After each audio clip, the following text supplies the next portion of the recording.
عليكم، اهلا وسهلا بحضراتكم. معكم دكتور محمد الهلالي.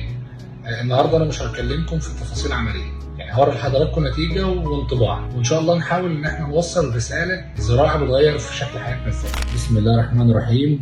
يعني انا ما شاء الله، يعني انا عايز بس نستعرض قد ايه نتيجه طبيعيه. ازي حضرتك يا استاذ ايمن؟ الحمد لله. قول لي بقى انت يعني تعقيبك ايه على الزراعه، وحاسس شكل الزراعه ماشي مع وشك ازاي، تغييره في حياتك؟ انا عايز اسمع انطباعك بس. يعني هو الحمد لله يا دكتور، اولا ان احنا لحقناها في الوقت الضايع ده، اولا الحمد لله. ثانيا الحمد والشكر لله طبعا على النتيجه اللي انا مبسوط بيها دلوقتي. خط الجبهه حد بيعلق ان انت زارع؟ لا، اللي ما يعرفكش ما بيقولكش. لا ما كانش حد يعرف. انا اللي بقوله هو اللي بيعرف، انما لو حد قال لي لا، ما حدش قال، محدش بيعرف. الحمد لله. لا الحمد لله. يعني انا يعني الحمد لله احنا بنستعرض الشكل، الامور طبيعيه وجميله جدا جدا جدا. هنبدا في تفاصيل خط الجبهه بس يا جماعه، دي اللي هنقول فيها.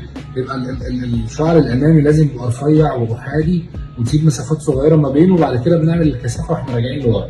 يعني ده الانطباع اللي عايز اوصله لحضراتكم، وان شاء الله كلنا نبقى سعداء زي الاستاذ ايمن كده. ان شاء الله. ان شاء الله. ان شاء الله. فرصه سعيده. الله يخليك يا دكتور. الله يكرمك. شكرا.